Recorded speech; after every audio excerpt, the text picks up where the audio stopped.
it's right on 10:30. Thanks for coming out, and looks like we've all collectively got a bit of the awful weather we've been having. So I'm John Hall, the project officer here at the Walkway, and again, welcome to the Walkway for our fourth talk this year. Afterwards, I'll give you a quick preview of talks coming up this year, as well as some events coming up this year, and a very big sneak preview of 4 talks that I've organised so far for next year. It's now the 6th. So hopefully you can spread the word. We've got some brochures over there, etc., etc. Before we start, obviously I'd like to acknowledge the Aboriginal and Torres Strait Islander peoples, particularly the Wongal people of the Eora Nation, as the first inhabitants of the nation and the traditional custodians of the lands where the beautiful Kokoda Walkway, the track walkway, stands. And we respectfully obviously recognise their elders past, present and emerging. So I'd like to welcome Dr. Seamus Spark. Hopefully you were here for Seamus's last talk.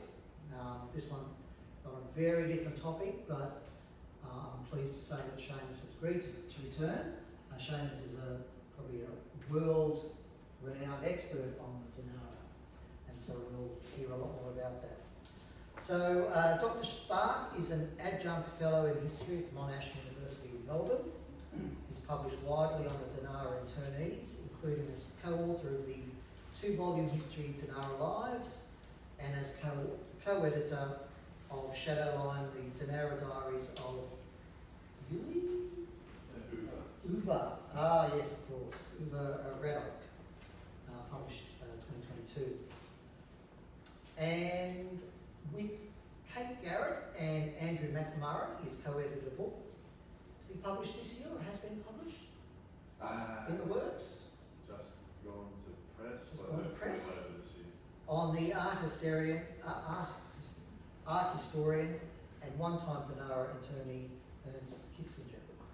And of course, as I said, we're pleased to welcome Seamus again following his previous talk here. So please put your hands together. Thank you, John. Very nice to be back. I was saying to John this morning, I live in regional Victoria. Years since we've got new rain. It's terrible. And every time I come to Sydney, it all seems to be here. So, in a way, it's kind of nice to actually see rain again, because the situation in parts of Victoria and South Australia is dire. But I think it's all shifted north, isn't it, these days? But thanks very much, John. I'm very happy to be back at the Walkway. So my subject this morning is the Dunera internees, or the Dunera boys as they are now commonly known.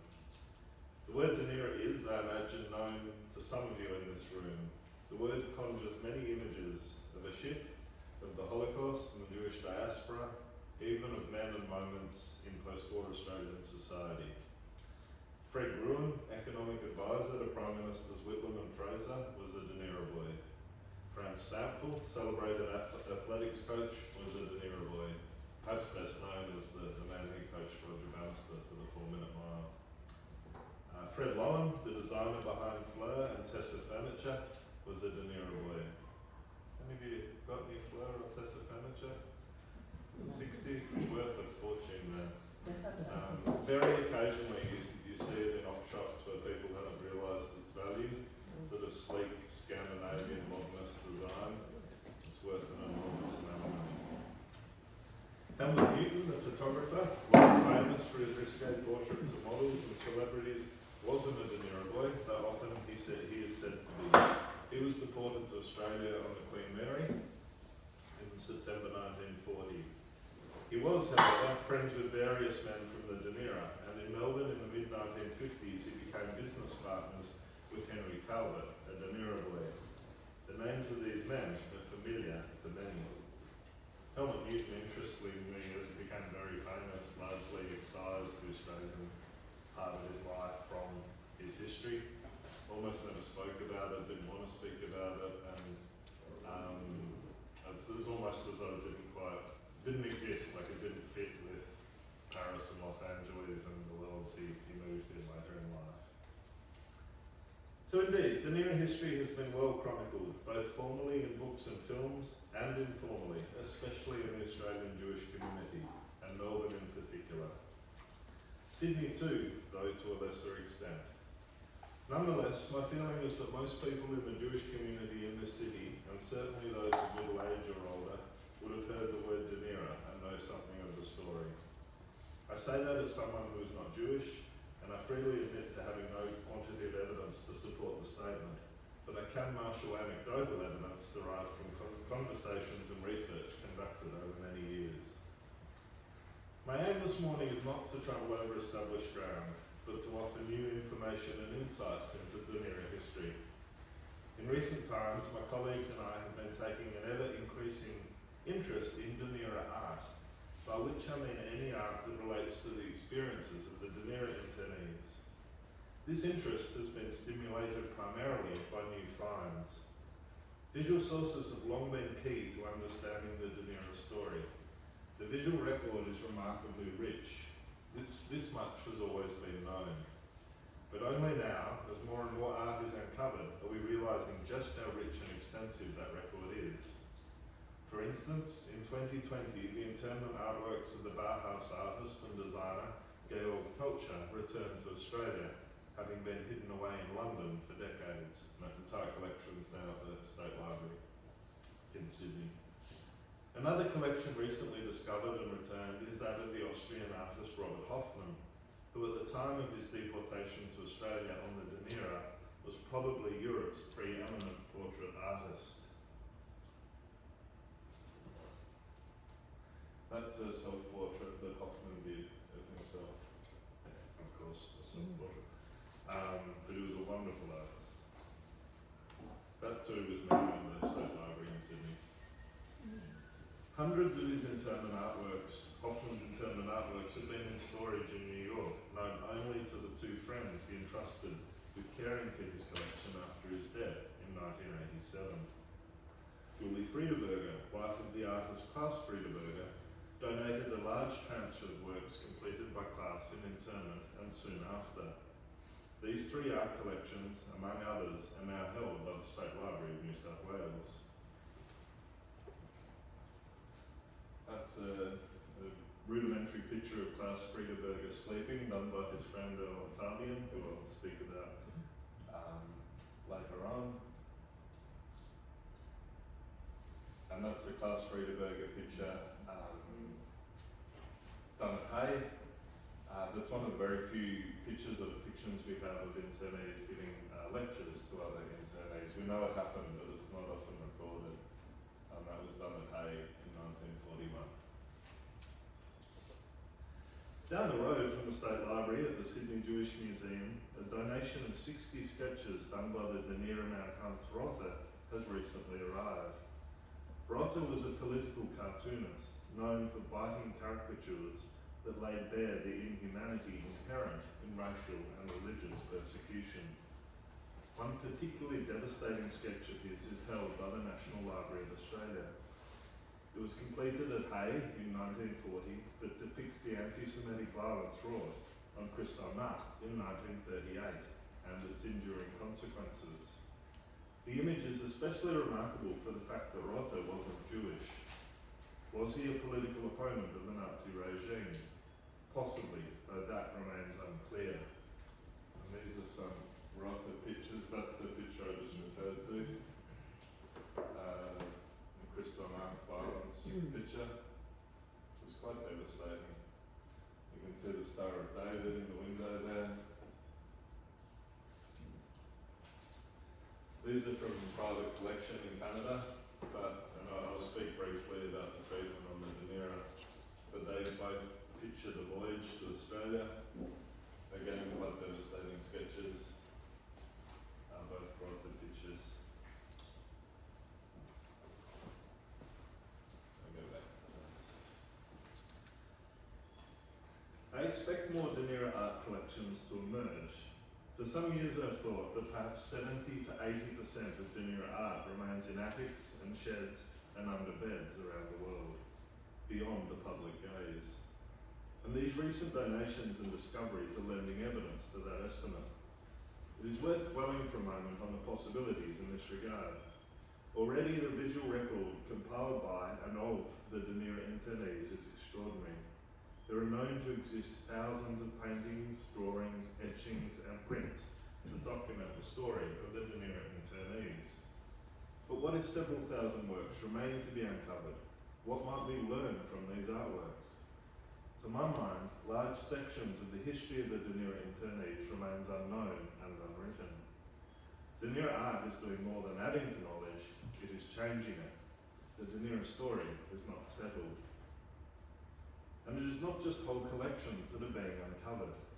Increasingly, we learn of an artwork here, an artwork there, an artefact here, an artefact there. Individuals connected to the Dunera story have made contact in the hope of finding a permanent institutional home for their artworks and artefacts. The Dunera diaspora is stirring. An increasing number of those in this community seem to be ready to share their treasures with a wider public. I suspect this impulse is informed mostly by the passing of time and the recognition that institutions are better placed than individuals to care for historic artworks and artefacts. The recent Dunera exhibition at the State Library of New South Wales prompted many people, most of them hitherto unknown to my colleagues and I, to donate their Dunera art and artefacts to the library. If there is a functional element to these donations, and can't keep a painting under your bed forever, I wonder if this generosity is informed by a further recognition that the times demand altruism. Such acts of public spiritedness work as a counter to the renewed spread of fascism in its many guises. Lately I've got the sense that Dunera families, or some at least, are determined to remind the wider public of the perils of fascism and authoritarian governments, to remind the public of what their families endured 80 short years ago. That such a need should exist is one of the tragedies of our times. Very often the newly uncovered art is beautiful. Some of the landscapes and portraits produced in internment are magnificent, and this is reason and pleasure enough to pursue the visual record. However, my interest is primarily in what fresh information these visual sources offer about Dunera history. The artworks tell of the trauma of internment in a way that prose sources do not, and offer clues about sexuality in internment, an aspect of the Dunera story that has rarely been discussed. Put another way, these artworks can help us better understand history and the complications of memory that attend the Dunera story. I want to dwell on these two topics, trauma and sexuality, this morning, and show artworks in support of my points. Most of the artworks I plan to show come from collections that have only recently entered the public domain. Others come from private and little-known collections. However, first I offer a brief sketch of the Dunera story for the sake of context. Soon after Winston Churchill became Prime Minister in May 1940, his government ordered the widespread arrest and internment of so-called enemy aliens living in Britain. There followed a policy of deportation by which these enemy aliens would be deported to the ends of empire, where they could not harm Britain and its cause. While the deportation policy was never completed as planned, some ships did sail for Canada and Australia. For our purposes, I mention only one of these. On 10th of July 1940, the HMT Dunera left Liverpool bound for Australia, though only the ship's crew and military guards knew the destination. The Dunera was built as a troop ship in 1937 and took a name from a village in India. On board were approximately 2,130 male enemy aliens. I say approximately because the exact figure is not known. Dunera statistics are notoriously slippery. Most of these men were from Germany and Austria, most were refugees from Hitler's regime, and most were Jewish, though that last clause also merits further explanation. Popular perception has it that all the Dunera internees were Jewish, but not so. The story is more complicated. Probably around 80% of the 2,130 enemy aliens on the Dunera were of Jewish heritage, though many in that bracket had lost all ties to Jewish religious and cultural practice. Some did not know they were Jewish until Hitler and the Nuremberg laws of 1935 told them so. Many Dunera internees came from the Bildungsbürgertum, Germany's educated class, and from families that had converted to Christianity 2 and 3 generations earlier. As far as we can establish, perhaps as few as 200 Dunera internees, or around 10% of the total, observe Jewish religious practice strictly.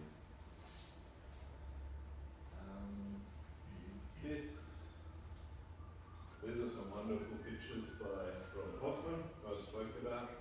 The picture on the left is very interesting. This is where art is significant. That is a picture of a Lascar.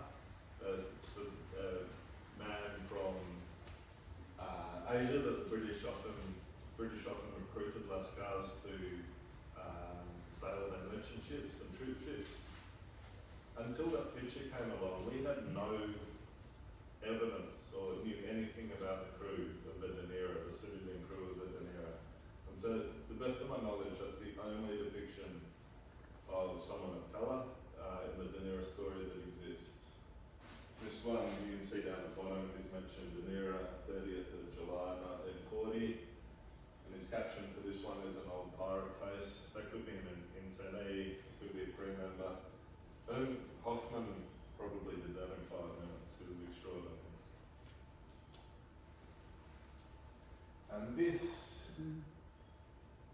is an example, a great example of how things are emerging into the public domain. A couple of years ago I was contacted by a man who had nothing to do with the Dunera, but his father had served in the Navy, Australian Navy, in the Second World War. He was sorting through some belongings and found his father's Second World War photo album, which included 3 photographs of the Dunera docking at Port Melbourne on 3rd of September 1940. And those 3 photographs are the only 3 photographs known to exist. Like, this is completely new. And so in his album, he'd written Dunera prison ship, and this man's father had been, his Australian Navy ship had been tied up at Port Melbourne at the same time, and he took photos as the Dunera came in. And he said, "Would you like these photos?" And we said, "Of course," and we donated them to the State Library in Sydney. Pretty much everything has gone to the library here because it's the library that's shown by far the most interest in Dunera material and has given it a very good name. But it's a very rare photo.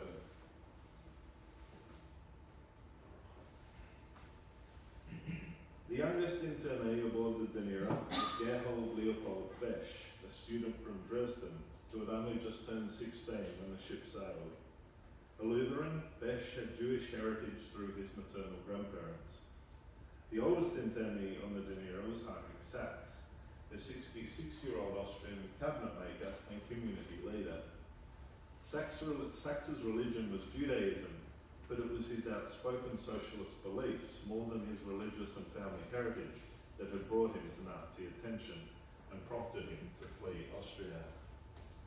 That's Sachs there, that's a Hoffman portrait.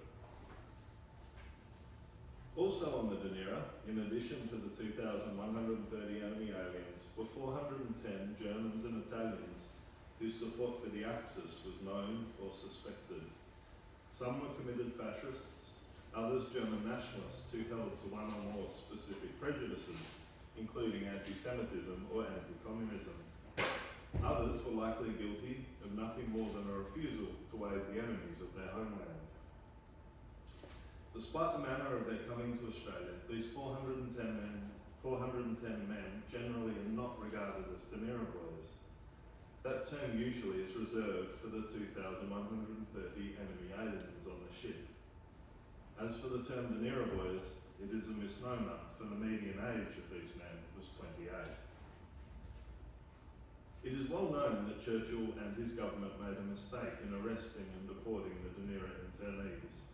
They posed no threat to the British state.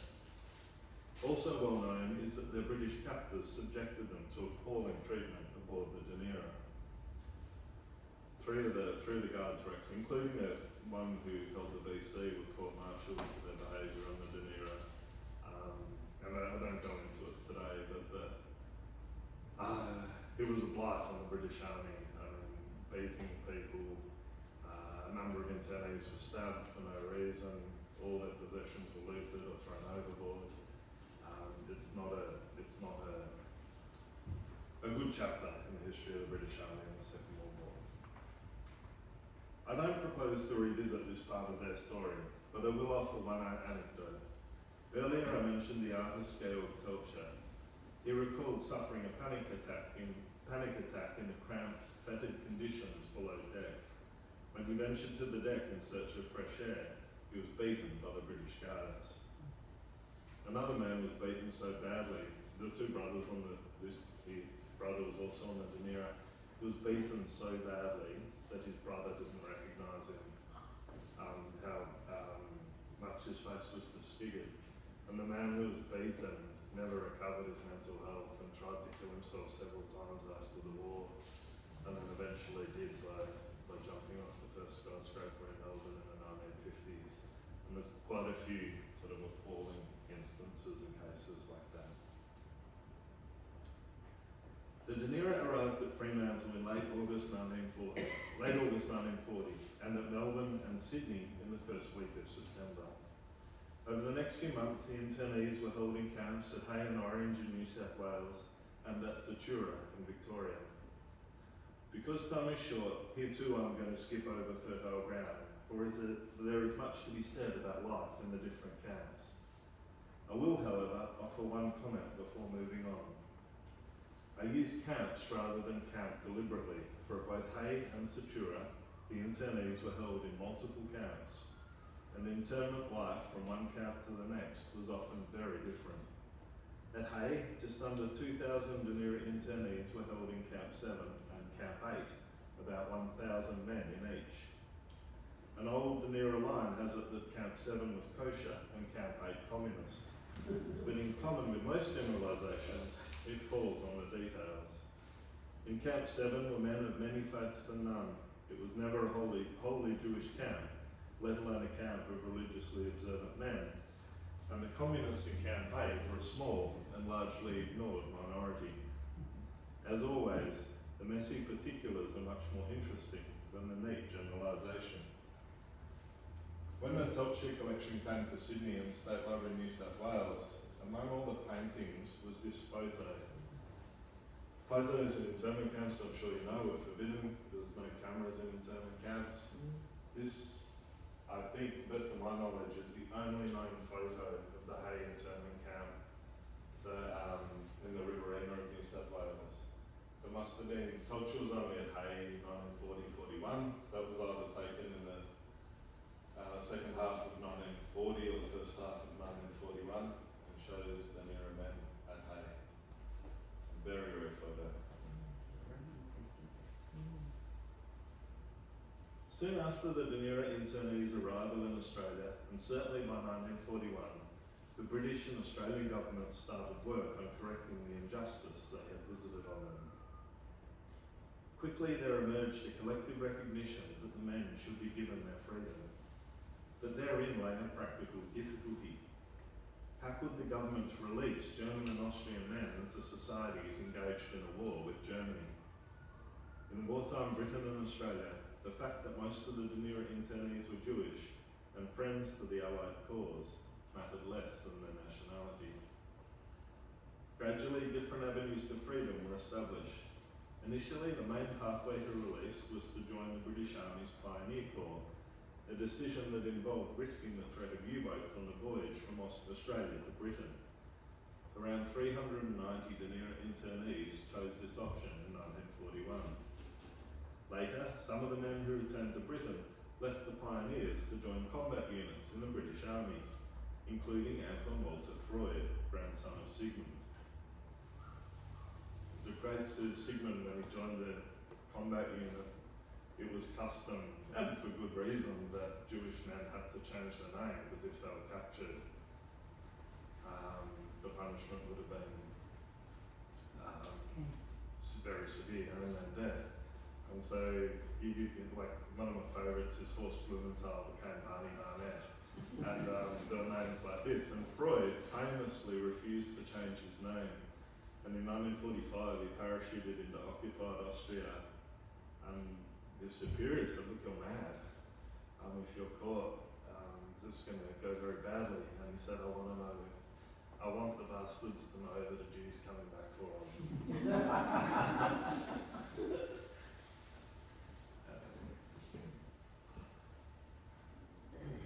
Okay, so for those internees who elected not to return to Britain during the war, there existed other possibilities. From as early as 1941, internees with expertise useful to the war effort were released into civil society. Another catalyst for release came with the start of the Pacific War. The bombing of Pearl Harbor on 7th of December 1941 led to a severe labour shortage in Australia as men enlisted to fight Japan. Within 2 months of Pearl Harbor, the Australian government announced that Dunera internees would be permitted to join a non-combatant labour unit of the Australian Army. Around 510 joined the 8th Employment Company in 1942, and 564 in total by 1945. The bombing of Pearl Harbor is probably the most significant event in the Dunera story in terms of speeding up the release of Dunera men. I mean, the Australian and British governments already knew it was absurd to have these men who had committed no crime incarcerated, but the start of the Pacific War was a very effective and convenient prompt for speeding their release. Some men were freed on the grounds of age or infirmity, others because they had secured passage to places other than Britain. Enemy aliens beyond Britain or its empire were seen to pose no threat. Of the 2,000 or so Dunera internees deported in 1940, 1,800 of them had been freed from Australian internment by early 1943. It is commonly stated that around 900 Dunera men settled permanently in Australia, but as my friend and colleague Carol Bunyan has shown, that figure is too high. Carol, the world's foremost expert on Dunera demography, has established that when the Pacific War ended in August 1945, around 800 Dunera men remained in Australia. By 1950, that figure had dropped further to about 630. Thus, only about 30% of the Dunera internees stayed in Australia, which is a remarkable statistic given the inclination in scholarship and the popular imagination to tell this history as an Australian story. While Dunera is an Australian story, it is also a British, German and Austrian story, albeit one little known in Britain and all but unknown in Germany and Austria. Of the Dunera internees who left Australia during or after the war, among the most popular destinations to start anew were Britain, the United States and Palestine, later Israel. We know that more Dunera internees settled in Britain than did in Australia. Some Dunera men returned to their countries of birth, but they were relatively few. About 100 started again in West Germany or Austria, and around 25 to 30 went east to build the new communist Germany. Slowly, the Dunera diaspora became global. Over the last 2 or 3 years, I've been surprised and delighted to make the acquaintance of a number of Canadian families descended from Dunera men. As it stands, we know very little about Dunera migration to Canada. When, how and why. It's a subject for the future. And yet, as mentioned above, Dunera history is often rendered through an Australian lens. The 1985 Channel 10 television miniseries entitled The Dunera Boys is a case in point. Perhaps the most distinctive aspect of this Australian telling is its focus on success and achievement. Popular and scholarly accounts often present Dunera history as a tale of cultural and material triumph, and there is truth to this interpretation. I mentioned some well-known Dunera men at the start of this talk, and certainly there were some who did find fame and success. But this narrative of achievement is based on the lives of perhaps 50 individuals at most, 50 of more than 2,000 men, or 2.5% of the total. Of the vast majority of Dunera internees we know little, and in some cases next to nothing. And yet the individual stories of these 2,000 plus men often are conflated into an increasingly homogenous narrative about their contribution to post-war Australian society. I have three main reservations about this interpretation. The first is that it wants for more evidence. And indeed, as a counterpoint, we know that the suicide rate among Dunera men is disproportionately high. Men, often racked by survivor guilt, and many of these men lost their families in the Holocaust, and the deportation to Australia saved their lives, but very often the families have been left behind. So men, often racked by survivor guilt, ended their lives in the post-war years. My second reservation concerns the distinctly uncomfortable idea that the worth of a refugee's life can somehow be quantified by what contribution he or she makes to our society. The very fact of a refugee's survival is triumph enough. There is no question that different Dunera men did offer much to Australian society, but to my mind that is not why the story of the collective matters. The third reservation I have about this interpretation is that it can act to preclude the examination of difficult matters, including of subjects that do not fit nicely with the prevailing narrative. Trauma and sexuality are two of these subjects, and I turn first to trauma. In her study of the Dunera internees and their lives at Hay, Hannah Robinson concluded that their days were marked by, quote, loneliness, longing and boredom. Many internees struggled with a sense of dislocation, wrenched from worlds they knew to a remote and alien place on the other side of the world. The correspondence of Jules Stocky, a Dunera internee from Cologne, reveals that he was riven by worry, anxious both about his imprisonment and the distance between himself and family and friends in Europe. He practiced yoga and laboured at the camp farm to help calm his nerves and relieve headaches caused by stress. Later, memory and history would diverge. 50 years after his internment at Hay, Stocky used the words pleasant, comfortable and easy to describe his time in Camp 7, reflecting a halcyon view of internment that became entrenched in the post-war Dunera community. In part, the development of that view, the sort of halcyon view that's become common, is in part a response to the Holocaust. And just as an aside, one very powerful quote that I found a couple of years ago. There's a man called Kurt Lewinsky, who was a Dunera man, and this is what he wrote in a letter to a friend later in life. Like most of the fellows, I felt at the time that we had a rotten deal. Until 1947, when I met my wife Senta, who is an Auschwitz survivor. Ever since then, the Dunera was like a picnic. And so it really sort of prompted a silence among Dunera men after the war. Very often art lays bare these contradictions between memory and history. Artwork's often a stronger source about the Dunera past than memoirs and recollections written and delivered in the decades after the war. In making this point, I hasten to add that I'm not here to dispute the intrinsic value of written sources. They are absolutely crucial. Rather, I am claiming that, sometimes, the visual record offers a clearer view of the past. Indeed, part of the power of Dunera internment art is the clarity it offers on subjects that, in prose sources, tend to be disguised or hidden. Perhaps it is easier to be honest and direct when expression involves brushstrokes rather than words.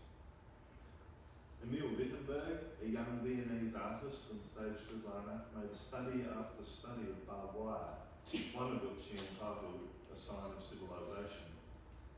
Barbed wire was a recurring motif in Wittenberg's work. Time and again he used it to depict injustice, the sheer absurdity of his situation and that of 2,000 other Dunera internees. What is doubly interesting about his interest in this motif is that it was seemingly only in private that Wittenberg used art to tell of pain and sadness. Wittenberg was heavily involved in the set and stage design for various camp reviews and productions, most of which told stories that transported internees to happy worlds away from the grim drudgery of internment. Thus, Wittenberg's public art, for want of a better phrase, was devoted to separating internees from their reality, for a few precious hours at least. His private art, by contrast, sought to explain the miserable present. His Wittenberg collection is probably the one major collection left that remains with his family in private hands. So the 10th of February 1941 at Hay, and that's his picture entitled The Sign of Civilization. Again, you see the barbed wire. That's his internee number there. So that is Wittenberg's hand, sort of pinned and chained down. You can see that 40941 recurs right across that picture, and he's bound by those shackles. I've always found this picture remarkable because so he's done this series of pictures of barbed wire, and then we have this one. And it always makes me think of that famous Auschwitz picture, but in reverse, with that awful Auschwitz photograph of the train lines leading into the camp. And this picture sort of predates that photograph by 3 or 4 years. But so the hopeful element of Wittenberg breaking out.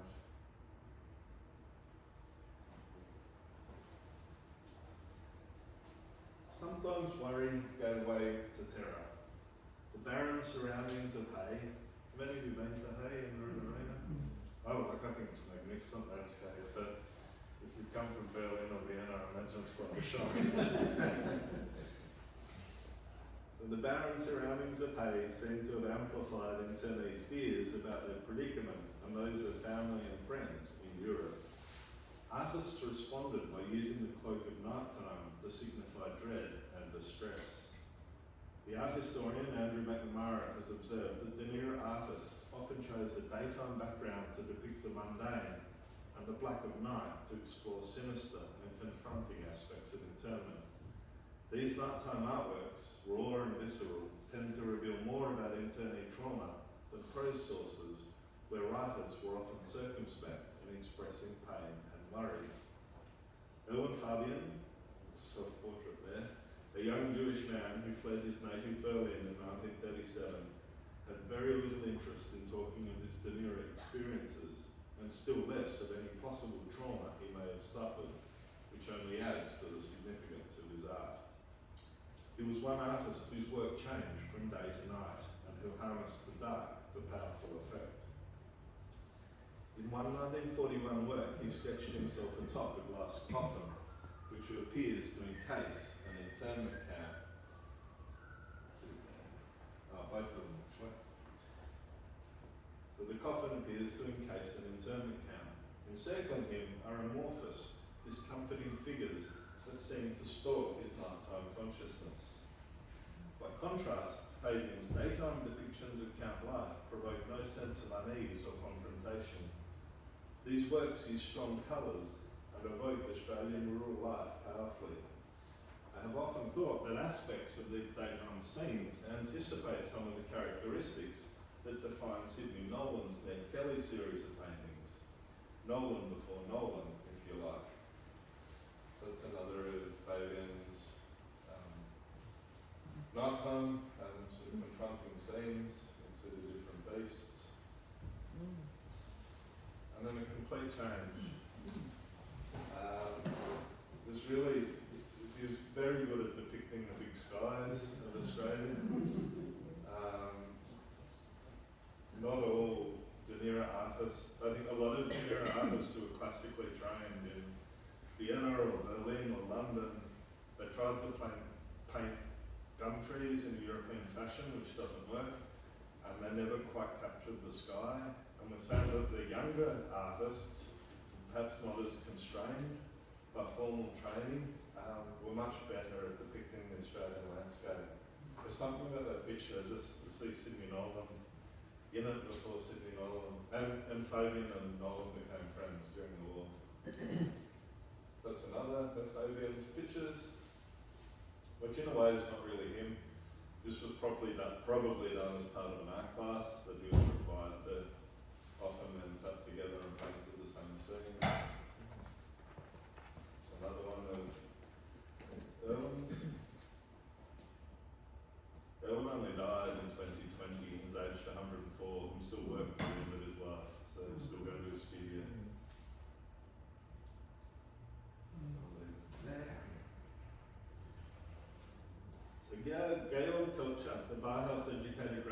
designer I mentioned earlier was another artist who hinted at trauma in some works. I'm not sure whether this particular image shows a hand emerging from the sea or from a desolate landscape, though in a way it hardly matters. Whether it is a reference to the Dunera voyage or to internment at Hay, it tells powerfully of isolation and desperation. A lone, flailing hand in a landscape or seascape where there is nobody to offer help. Telcher, like Wittenberg, played with depictions of barbed wire in his works. But whereas for Wittenberg that motif was used almost exclusively to signal desperation, Telcher sometimes harnessed barbed wire to convey subtle notes of resistance or defiance. Telcher was a master of disguising messages in his art. And here at left, you have to look carefully, the weeds caught in the barbed wire appear to spell out G'day. So down here, John, if you look there, the G-D-A-Y.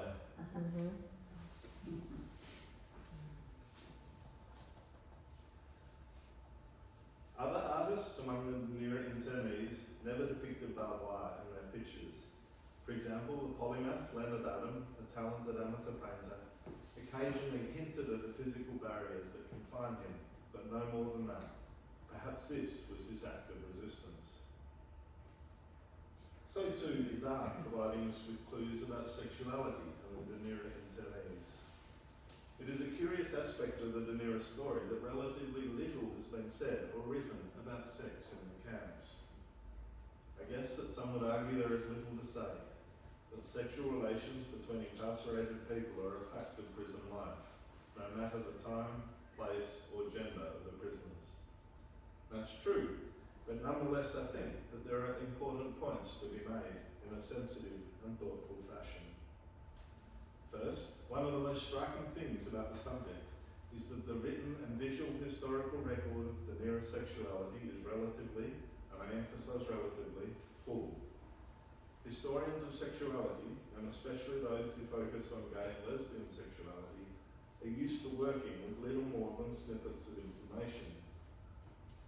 They mine the historical record for telling silences and explore what might have been left undocumented.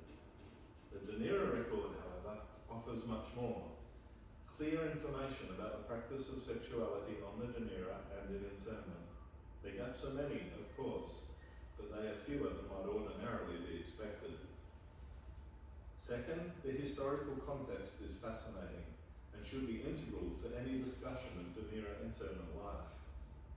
Many of the Dunera internees had known the heady, intoxicating days of the Weimar Republic, when experimentation was encouraged and difference celebrated.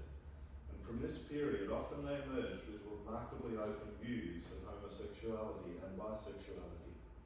Many, even most Dunera internees, were tolerant of their fellow internees who sought relationships, whether of convenience or substance, with other men.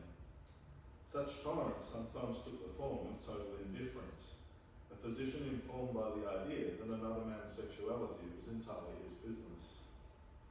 That tells us something about the extent to which male-male relationships in the camps were regarded as unremarkable. Wilhelm Recknitz, later an Anglican priest, was deported to Australia on the Dunera. Recknitz recalled seeing advertisements, that's his word, for want of a better word, displayed on the ship.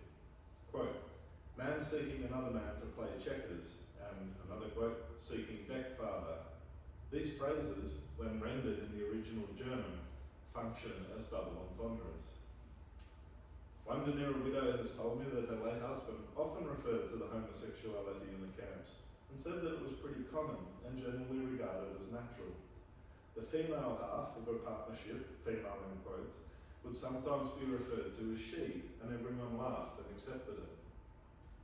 Everyone was not right, for we know that strictly religious internees, Jewish and otherwise, disapproved of such behaviour. But for the most part, homosexuality seems to have been regarded as just another aspect of life in internment. While some unions between internees were dalliances based on physical convenience, we know that love was at the heart of at least some of these interactions. A few years back, I co-edited a book called Shadowline, The book presents an edited version of the diaries of Uva Radek, a Dunera internee. While incarcerated at Tatura, Radek fell in love with another internee. His diaries tell vividly of love, longing, disappointment, and the degree to which societal expectations weighed on the choices he made. That is a story worth telling.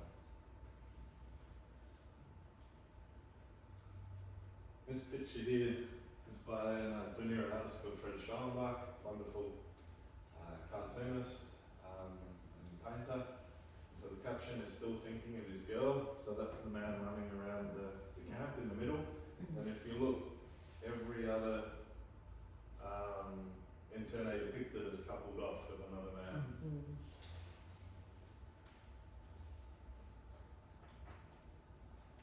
Still, not all sources are so clear, and this is where artworks are adding to and changing our knowledge of Dunera sexuality.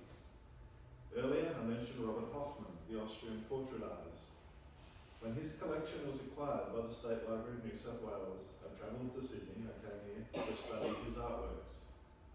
Hoffmann sketched and painted landscapes, but his real talent was portraits.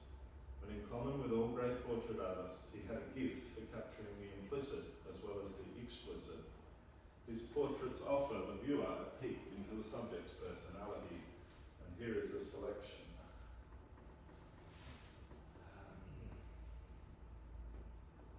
He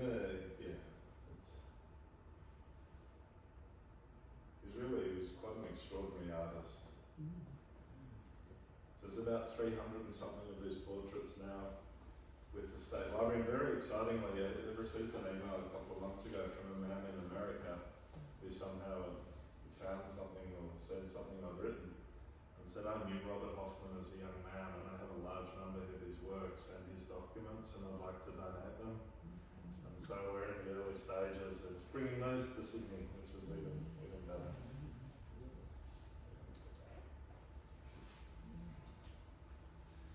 Hoffmann had a habit of sketching portraits at the time an internee was granted his freedom. In other words, he would sketch them in the days before their departure from camp. He'd often do 2 sketches and give one as a gift and keep the other. 2 men who sat for Hoffmann were close friends. One I shall call A and the other B. I won't use their names in deference to the wishes of A's family. Hoffmann's depiction of A shows a handsome, striking face beset by sadness. A had elected to return to Britain and was very soon to leave both camp, and B, his friend. About 3 months later, B also boarded a boat for Britain. He never made it. His transport ship sunk by a German U-boat. The pain of B's death stayed with A for the rest of his life. It took a while, but eventually, with the help of other pieces of information, I realised that A and B probably had been in a relationship. I believe that A grieved not for a friend, but for his love, and artworks led to that story. I eventually worked up the courage to put that to the family, and essentially they agreed but said he didn't speak about it, so it's not our place to, and so that's why I don't give the name. Certainly, we know of different Dunera men who were gay or bisexual, but never said so. The artist Kurt Winkler was such a man, and I give his name only because I believe he has no living relatives. In Britain before the war, he was stalked for years by MI5, not because he was German, but because he was gay. MI5 knew very well that Winkler posed no threat to Britain. Winkler survived the Arandora Star sinking. The Arandora Star was one of the transport ships that took internees to Canada, and it was sunk with a loss of over 800 lives at the start of July 1940, and some of the survivors were scooped up, taken back to Britain, then put on the Dunera a week later. So Winkler survived the Arandora Star sinking, the Dunera episode, and 5.5 years in internment. Indeed, he remained imprisoned at Tatura until 8th of May 1945, the day the European War ended, repeatedly shunning possibilities that would have given him his freedom. Why? I think it was probably because internment, for all its ills and rank injustice, gave him, a gay man some sort of security from the war. Perhaps his art was another cloak.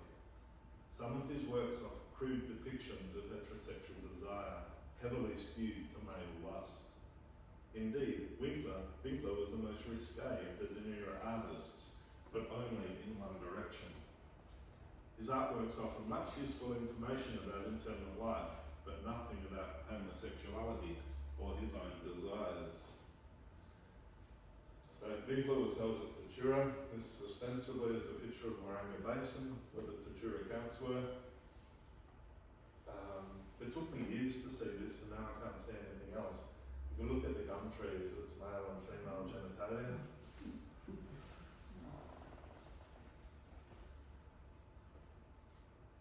There's a portfolio of these, very much like the bomber crews painted on the side of their aircraft in the war. This is again a Winkler picture. There's a portfolio of these works held at the Australian War Memorial. Sort of fairly cheap commercial art, and he did a lot of this art. He's a much more talented artist than this, but a lot of it is quite bawdy and risque. This is a fairly unsubtle picture by George Pelcher, done at Hay. I think most historians have read into it a depiction of deprivation and longing.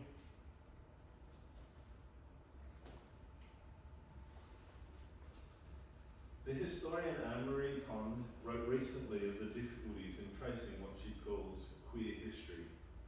What constitutes evidence of a queer life, and how do we assess its significance, she asked.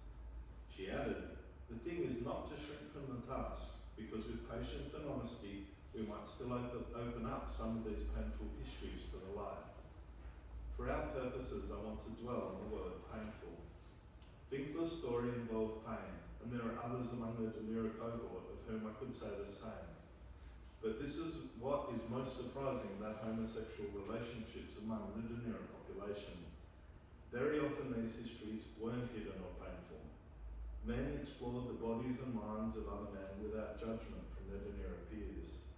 I think this is one of the most remarkable and uplifting aspects of the Dunera story. It is my contention that from 1940 to 42, the internment camps at Hay, Orange and Tatura were, quite possibly, the most liberal places in Australia. That surely is worth talking about. A couple of years ago I travelled to Vancouver to study the Dunera collection of the artist and cartoonist Fritz Spark.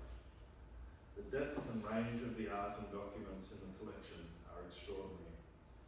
I was lucky enough to spend a few days immersed in this material, and I found the experience both thrilling and moving, for two reasons. First, it is one of the privileges of this work to have families share intimate histories with you. That is both a gift and a responsibility, one that I appreciate and do not take lightly. For 4 days, Gabriella, Fritz's daughter, allowed me to sift through minute and deeply personal details of her family's life, without restriction. A privilege indeed. Second, in that collection is the complete and unabridged story of a remarkable life, of a man who experienced many of the tragedies and follies of the 20th century. Spark was forced to flee his native Austria. In Britain, he was interned and later deported to Australia on the Dunera. After the war, he and June, his Australian wife, lived for about 10 years in Argentina, where once again Fritz encountered fascism, this time in the version practiced by the regime of Juan Perón. Later, the Sparks moved to the United States, then to Canada. As Gabriella told me, from the time of the Nazi regime, Fritz was an outsider, always a refugee in search of a home. As I looked at the many artworks in the collection, it became possible, with Gabriella's guidance, to discern the different moods and phases of Fritz's life, of times where he felt happy and free, and of times where he felt trapped. In his art, it is possible to see where events and circumstances acted to constrain his hand. In this way, the story of his life plays out on paper and canvas. Had I seen the Spark collection 10 years ago, I would have gone first to the documents. the art an interesting and enjoyable diversion once the serious research had been completed. Now, I find myself drawn first to the art. It is there that we are finding more and more shades of grey and thrilling colour in the Dunera story. Thank you.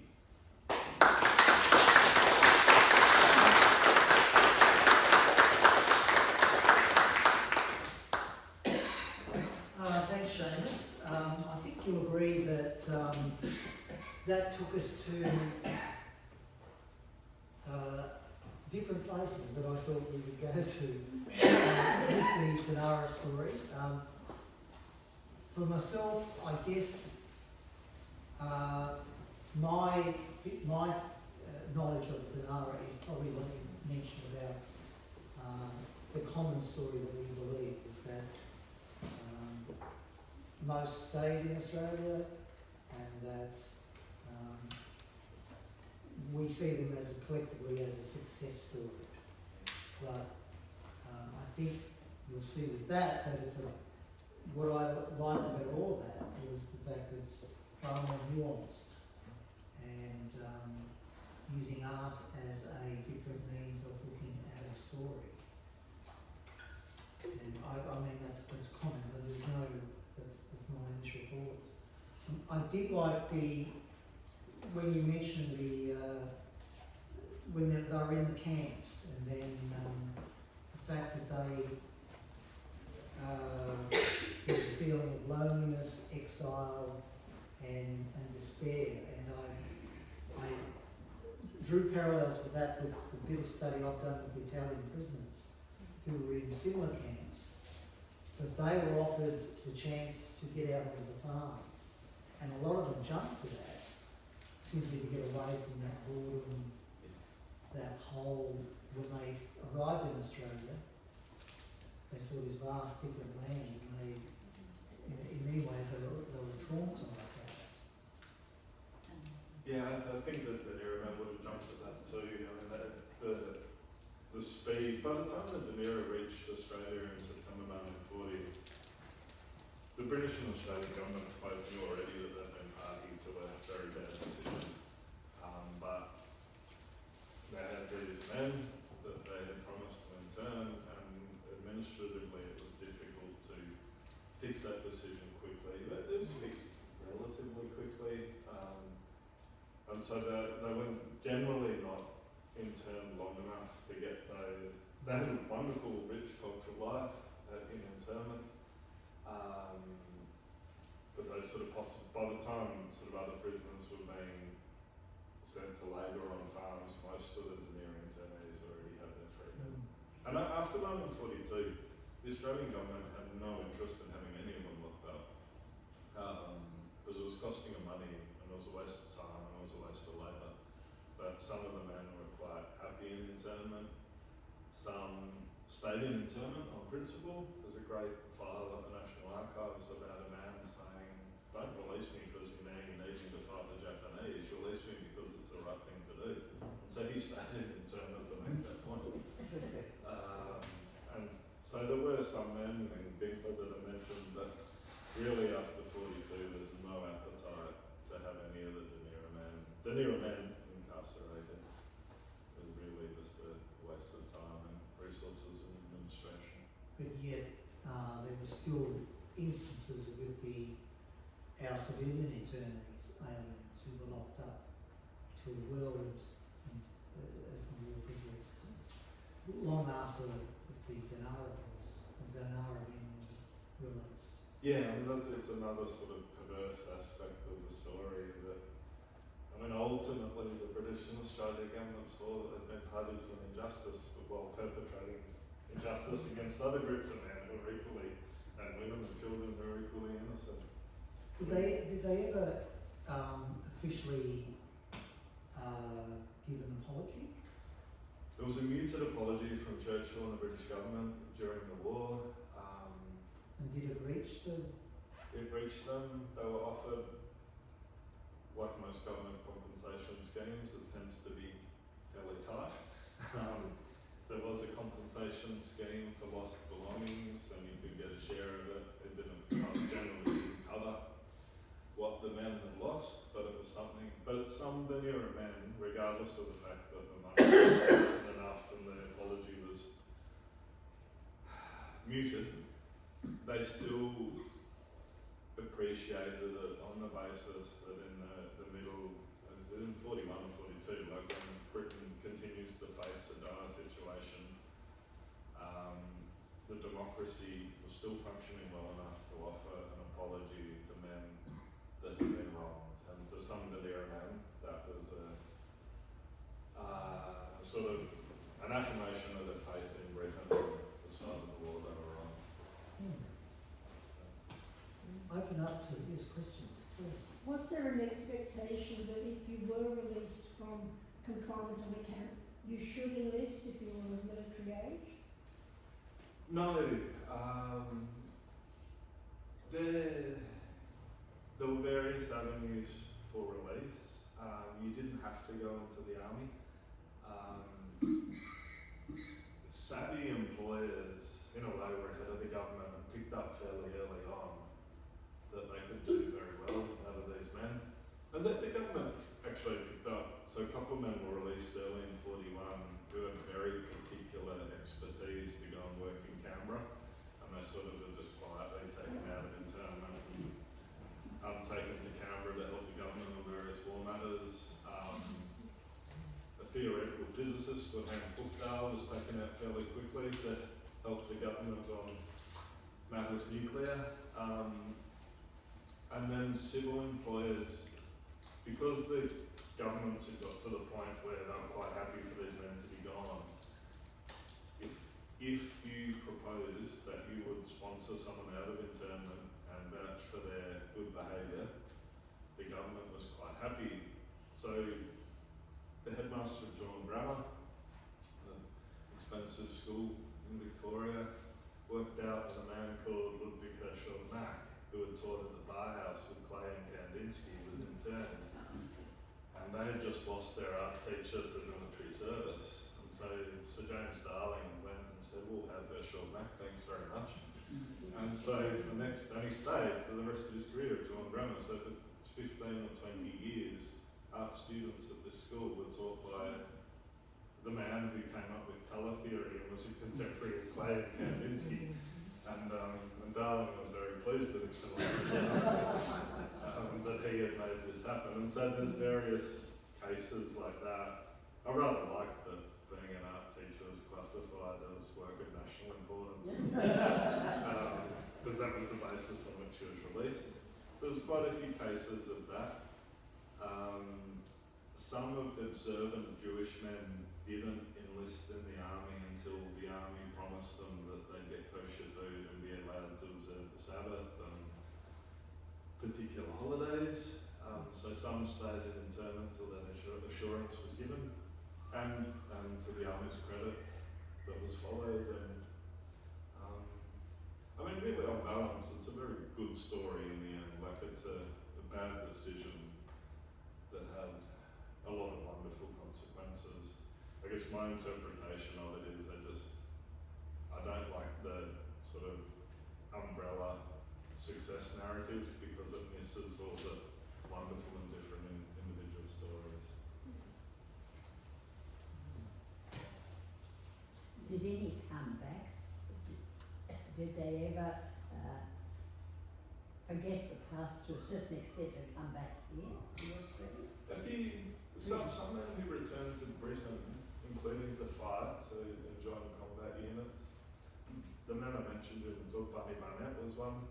He so until 43, the British War Office said people who'd come from Germany and Austria could only serve with the pioneers and not carry arms. And they changed that in 1943, I think. And so then you could join a combat unit. And Bunny Barnett fought, I think, with a tank unit through Northwest Europe in 1944-45. And then in about the early 50s maybe, and this is relatively common. It didn't say much for him in sort of Europe and Britain that was devastated. He came back to Australia and spent the rest of his life in Australia. And there's quite a few men who did that. He sort of automatically went back to Europe and then got hung on by very often families and been murdered. There was nothing there, and they decided Australia was a bit better. Were there other nationalities detaining prisoners of war? Italian, yeah. On the Dunera. No, in places like Hague. Yes, so the Dunera men were moved from, this is sort of one of the myths of the Dunera story, because the British Home Office sent out a man called Julian Layton to sort out the Dunera mess and release them. And the myth is that he went to Hague, he did say this, his reaction on getting to Hague was to declare him unfit for European man, which went down a storm in Hague. And so the Dunera myth has it that Layton ruled against Hague, and that's why all the men were moved. And while he did say that, the actual reason to move the Dunera men was they needed the space for Japanese prisoners of war who were starting to filter in, and I think for Italians. And so Dunera, the last Dunera man left Hague in the mid 41, but Hague was a very active internment camp until the end of the war, holding men of other nationalities. How many did it hold, approximately? There were camps 6, 7 and 8, so 1 to 5 only ever existed in theory on paper. They actually only built 6, 7 and 8, about 1,000 men in each. And there's nothing there now. You can see a few concrete foundations, but really. There's no sort of memorial. There's a memorial. Dunera's quite good business for Hague now. So for the last 30, 40 years, the council has really swung behind Dunera. So I'll be up in Hague in a month. It's the annual reunion. So the beautiful old train station at Hague, now decommissioned, but it's still in heritage colours. It's a wonderful train station. That's where the Dunera men disembarked, and that's now a museum to Dunera. So the stories are celebrated and told in Hague, but mainly via the train station, which still stands. The internment camps at Hague and Tatura certainly were taken down pretty quickly. They did hold you talked about nationalities, there were Formosans, Chinese, quite often merchant seamen who had been unlucky enough to be in Australia or in Australian waters around wartime were taken to these camps. So it wasn't just Japanese, there were some Germans as well. There was as well as civilian internees. So was they mostly men? Or was it mixed? I think it was all men. Yeah. There was something, obviously Dunera was entirely male population, but I'm pretty sure that they were always all male camps. There were women and children at Tatura.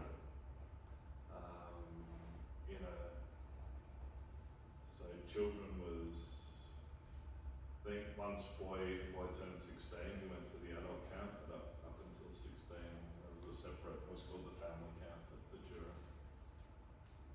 So why was it only males sent on the Dunera?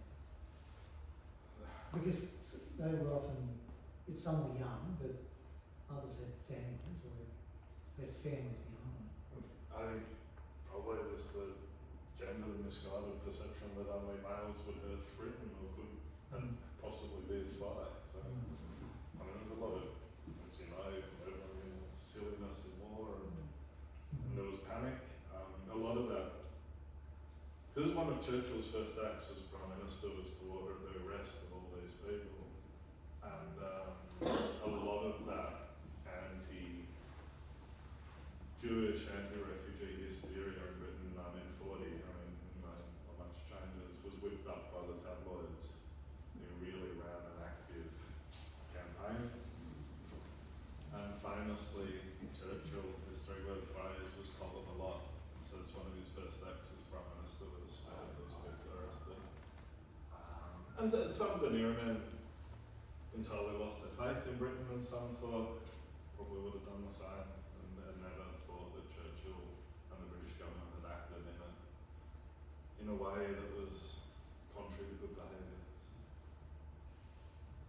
Just on the dismantling of the camps,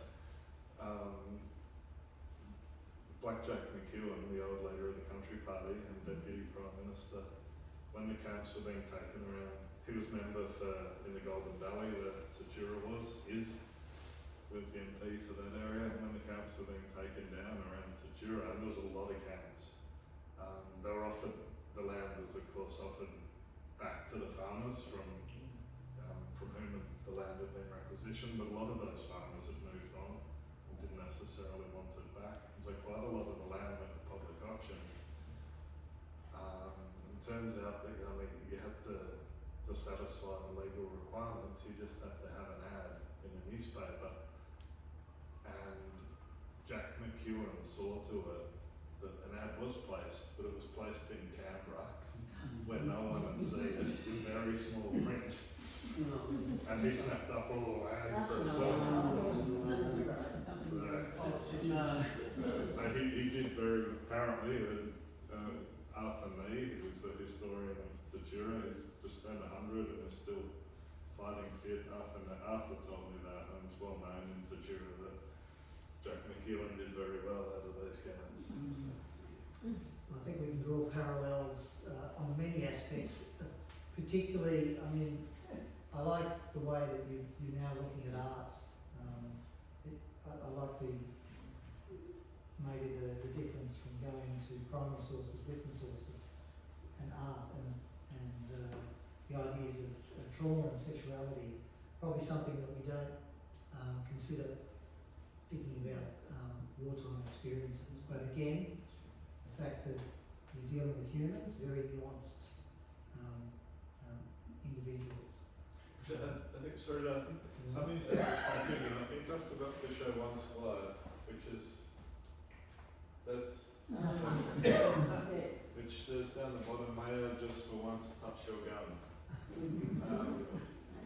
That's one of the ones that's just come into the Sydney Jewish Museum, and there's a lot of very unsubtle pictures such as that. Sorry, I forgot to put that up.